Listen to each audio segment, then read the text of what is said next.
problema non è il tema che si sceglie, il tema può essere condiviso o meno, in ogni modo su un argomento come i diritti che non è un tema d'oggi, se ne parla da decenni, può essere un motivo, un punto di partenza. Io non credo che siano mai buone o cattive o intelligenti le domande, io credo che possano essere intelligenti o meno le risposte che si danno a un tema, e quindi è quello che si fa nell'ambito di questo contenitore che conta.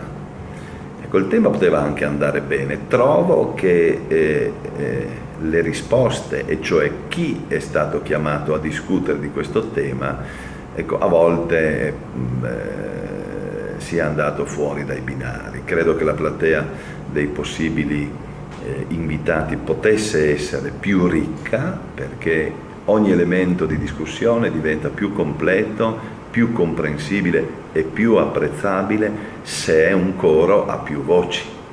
Se è un coro a voce unica, trovo che diventi misero e anche povero da ascoltare. Io ho seguito comunque 6 degli 8 incontri, quindi non per una forma di essere prevenuto, e alla fine su alcuni di questi ho maturato la convinzione che le posizioni che venivano portate erano delle posizioni fortemente di parte, insomma, ecco, sempre con l'uomo cattivo dalla stessa parte. Per mia formazione culturale, soprattutto quando trattiamo temi di cultura, io desidero che questi siano sviscerati in modo profondissimo e in modo trasversale. Non amo le letture univoche. Cosa hai rappresentato lì, i vari simboli, cosa sono? Qui abbiamo uno dei tanti segni della presenza a Cividale di una realtà che rappresenta per eccellenza il simbolo della alpinità friulana ed è il crest dell'8° Reggimento Alpini. Cividale nei decenni scorsi è stata una città fortemente condizionata dalla presenza militare e condizionata per la vicinanza a un confine che ha creato evidentemente fratture e limiti, e noi siamo ben lieti oggi che non esista più. Naturalmente questo non significa che pensi che ogni forza militare rappresenti un demone. A Cividale c'è, e noi conserviamo una delle eccellenze della nostra nazione, l'8° Reggimento Alpini, che doveva essere soppresso, ecco, dopo una azione fortissima portata avanti dall'amministrazione comunale in collaborazione con tante altre istituzioni. Ecco, è diventato da poco tempo il più grande reggimento d'Italia, avendo compreso in sé anche il glorioso 14° di Venzone. Bene, questo nostro reggimento, cittadino onorario di Cividale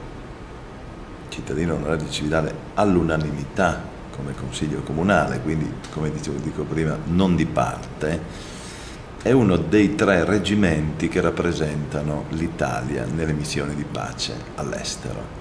Quindi noi riteniamo di essere vicinissimi a queste persone che anche oggi stanno operando in scenari difficili. Io sono stato a visitarli in Bosnia e Erzegovina, sono stato a Sarajevo, adesso stanno operando in Afghanistan, e sono persone che si addestrano, danno il massimo della loro professionalità dopo aver ottenuto la validazione europea, e lo fanno con questo spirito che raccoglie simpatia, rispetto, ammirazione nei paesi in cui operano. Evidentemente non posso essere d'accordo con chi dice che affrontare una missione di pace lo si può fare solamente con le bandierine bianche. Queste persone evidentemente vanno a portare pace, ma se è proprio necessario devono anche poter difendersi.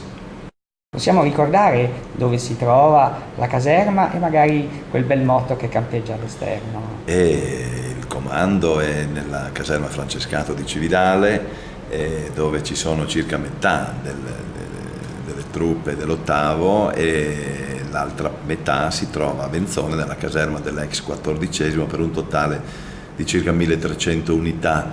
Il motto storico dell'8° Reggimento Alpini è o la o rompi, cioè o la va o la spacca.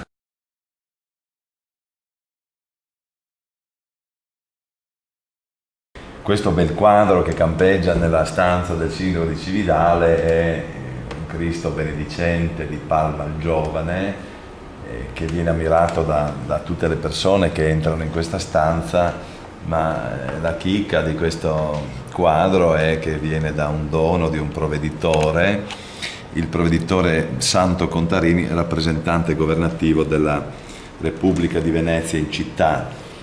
Correva l'anno 1589, come mi riassume un amico che ha approfondito l'argomento. Dopo secoli di confronto e scontro, il Consiglio Nobile e l'Arengo Popolare di Cividale del Friuli, istituzioni fondamentali dell'antica Costituzione locale, vennero fusi, o meglio, trasformati in un unico consesso oligarchico in cui agli aristocratici fu garantito il doppio dei seggi assegnati ai popolari.